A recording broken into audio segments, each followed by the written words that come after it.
Hey, it's Jo here. It's great to see you again. Today I wanted to talk about overthinking and worry because they are two things that so many people ask me about, so many people talk about and are worried about. They're worried about their own worry and overthinking. And actually just knowing a few simple things can really help with this issue. So I wanted to share those with you. So in terms of worry and overthinking, it really can get to a point where it feels like your own mind is not in your control. It can feel like somebody else has taken over and these thoughts just spiral and keep going and going. And it's as if you have no autonomy over that, you have no control over that, and that can be really quite scary and quite worrying in itself. And actually, one of the things we need to remember is that all of the studies have shown, and neuroscience shows, that up to 95% of our mind, of our brains, actually aren't in our conscious. Up to 95% of our minds are in what we refer to as either the sub or unconscious. And that means that we live most of our lives in old memories, old patterns, old habits, learning that has already taken place. And therefore, if we allow it, those old habits, routines, memories and stories we tell ourselves are just going to continue. And so the only way for us to change that is to be able to do things really on purpose, to be able to bring all of that into our conscious mind as much as possible, and then reframe, refilter, reorganize and push it back into our subconscious and unconscious so that we can start to generate habits and tools and stories and patterns that actually work for us, that actually serve us. So how the hell do we do this? Well, there are three simple tools that I want to talk you through today in order to start thinking more on purpose so that you can move away from those old patterns of overthinking and worry. So let's get started. Okay, so step number one is that you need to start checking the story that you're telling yourself. Now, we all tell ourselves stories. That's what's going on up here in our minds all of the time. Yes, of course, the external world happens, events happen, and we feel like the thoughts that are going on in our head are absolutely in response to what has happened. But actually, we have a choice in it. They are in response, but we have a choice as to what to respond. And we have a choice not as to what to respond verbally or with our actions, but we have a choice as to how to respond in our thoughts and therefore our feelings. And that can seem like something that is out of our control. And if we believe it's out of our control, then we're never going to attempt to manage it. We're never going to attempt to get it into our control. And therefore we are allowing most of our lives, our thoughts and our feelings, to be something that we're a victim in, something that we feel like is not in our hands.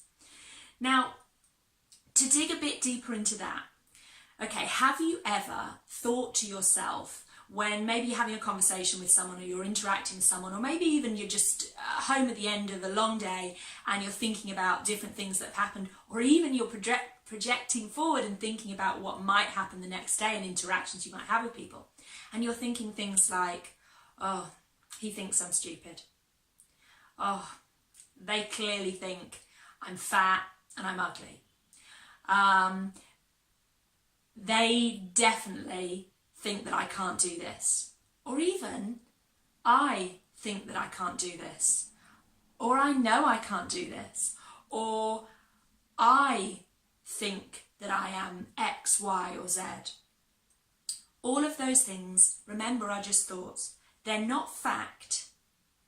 Our minds will start to feel like they're fact the more we tell ourselves those things, but they are just stories to start off with, stories we're telling ourselves. So, for example, if we think that someone else has a thought about us, we don't know that that's true. We're never going to know that that's true or not. I mean, you've got a couple of options there. You can either ask the person outright, what are you thinking of me right now?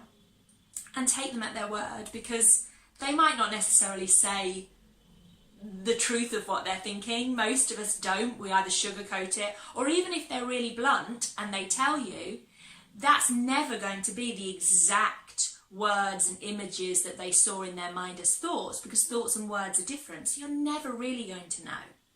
So that's one option. We can ask them and take them at their word. The other option is that we can tell ourselves a story about what they're thinking of us, okay? And we do that all the time. We're constantly telling ourselves stories of what other people are thinking, of what events mean, of what's going on in the world. And the key thing about those stories is that often we can get into patterns where our go-to story is something negative about us, something where we're down on ourselves, and we're imagining that people are doing things for negative intentions, or that people are thinking things that aren't nice about us. The key thing there is that that is just a story you're telling yourself. It might be true, it might not be true, but ultimately, does it really matter if it's true or not? You're never really going to know. And a good question to ask yourself is, how is this story serving me? How is this story serving me? So, for example, if I thought that someone was thinking that I was stupid and didn't know what I was talking about, then I could ask myself, how is that story serving me? Well, okay, if I continue to tell myself that story, then I'm going to start to feel down on my own self. I'm going to start to feel maybe even angry and bitter towards that person and frustrated. I'm going to start to feel upset. I might continue with that and then start in the overthinking spiral, and then I'll start to, ruin my day, my week, or even my month, because I am telling myself this story about what this person's thinking of me. And so actually, when I ask myself that question, how is this story serving me? It's not serving me at all. So then I ask myself another question. What else could be true? What else could be true? What other story could I tell myself that could be true? And so maybe in that scenario, I'm thinking someone thinks that I'm stupid and I don't know what I'm talking about. I could tell myself that they actually value what I'm saying. Or I could tell myself, if their reaction made me maybe question what was going on, I could tell myself they didn't understand what I was explaining, or I didn't explain it in a great way, and so it wasn't really clear, or it made them think of something personal to them, or triggered a memory or a thought or a feeling in them, and so they went off in their minds to that direction. Or maybe they had had a bad day, and so their reaction to me was coming from that place and nothing to do with me. If I tell myself those stories, if I then see those stories out and how those stories play, I start to see my physiology, my mind calming and releasing some of that negative energy. And when I then ask myself, how was that story serving me, or how are those stories serving me, I realise that if I play those stories out, then they're serving me quite well. So the key thing is, when somebody is responding to you in a way where it makes you assume, tell yourself stories about what they're thinking or feeling about you, or even if it's not an interaction with somebody else, but it is just something that happens just when you're on your own, and it makes you go to a place where you're telling yourself a story that is negative, is going to leave you feeling uneasy or angry or frustrated or upset. Ask yourself the 3 questions. What story am I telling myself? How is this story serving me? What else could be true? You've got complete control over what story in here you believe. You've just got to do it on purpose. You've just got to ask yourself those questions and know that it is your choice as to the story you tell yourself. So that really is step one, and it's massively important, not just if you're someone who kind of suffers from worry and overthinking, but anybody in life could help themselves by asking themselves those questions on a regular basis. Okay, so what's step two? Well, once we have started down our path of asking ourselves those really three important questions, then we sometimes need just some quick strategies to be able to get this worry and overthinking out of our brains. And a great way to do this is to do something that a lot of people refer to as a brain dump. So to dump all of those thoughts, worries, even wonderful thoughts that you've got, but that feel like they are filling your brain too much and you have no space for anything else, to dump them. And the best way to do that is to get them written down. Sit there with a piece of paper and a pen or pencil and literally write down every word, thought, draw images, whatever it is that is filling your head, to get them out there. And every now and again, when you come to a natural pause, look at those words, images, phrases, sentences, and just quietly say, thanks, but no thanks. Definitely to those ones that are negative, that are filling your mind, and actually when you read them back and look back at them and making you feel clearly uneasy, thanks, but no thanks. And then move on, keep writing, keep spilling out and dumping all of those thoughts and feelings and words that are swirling around your mind, just to release them and get them out there. Something as simple as that can help you to move on with your day. This is often something that people do maybe in the middle of the night when they are lying there unable to sleep and you've got the thoughts going and going and going. Actually, all the science seems to show that if you're really lying there in that state and it's longer than 20 minutes, you're probably not going to do yourself any favours by staying and trying to get back to sleep. It's probably better to get yourself up, move to a different room, keep lighting low, make sure there's not too many bright sounds and smells and everything going on around you, but just moving to a different place and dumping all of those thoughts that are in your mind can be a great way to clear some energy to be able to go back to bed and start afresh with your going to sleep. Okay, the last step that I want you to try, so step 3, is something that I talk about an awful lot, but it's definitely something that helps with worry and overthinking, and that is to get grateful. So one of the things that often happens when we've got lots of worry and we've got overthinking is that we spiral in those negative thoughts. And negative thoughts can be so harmful to our minds, to our bodies, to our interactions, to everything. And so we need to try and counteract those negative thoughts by putting in some positivity, by looking for the positivity, and then being grateful, being thankful for that. All of us, no matter what's going on in our lives, can find just something to be able to be deliberately grateful for. Whether that be our mind's ability to do a certain thing that we're grateful for, whether that be the clothes we're wearing, whether that be the texture of a soft blanket on our skin, whether that be the beauty of a leaf that's fallen from a tree, whatever it is, we have something that we can be grateful for, something that's beautiful and amazing in this world, about the world, about us, about people around us. And by deliberately focusing on those positive things and saying thanks, saying, I'm really grateful for this thing, that starts to tune our minds to look for those positive things.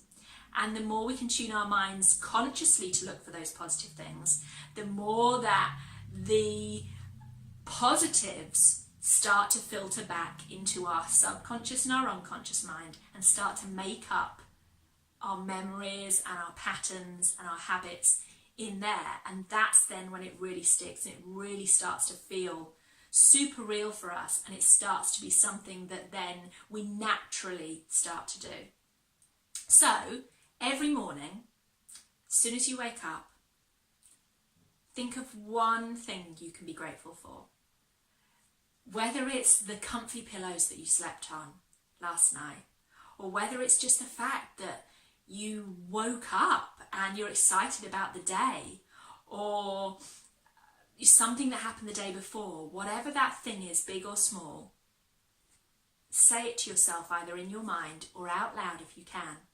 And actually, to get more impact, if you can write it down, so being able to think it in your mind, being able to say it out loud, write it down, have that physical action of writing it, and then read it back to yourself. All of those different actions means that it starts to fill your mind and your heart and your body even more than just keeping it up here. Definitely is something for you to try. And then whenever you can, wandering around during the day, taking a second from your busy day at work, or at the end of the day when you sit down before you go to bed, see if there's one more thing that you can get grateful for. It really is a transformative thing to include some gratitude in your life, and not just it going around your mind and you not doing it on purpose, but purposefully thinking, what am I grateful for? And stating that is so powerful. Okay, so just to recap, the 3 actions that I really want you to take to help you get on your path to overcoming this worry and overthinking. Get yourself a pen and paper and write down these 3 questions, or open up a note on your phone and write them in there. Have them somewhere where you can constantly refer to them. So remember, the first question is, what story am I telling myself? The second question, how is this serving me?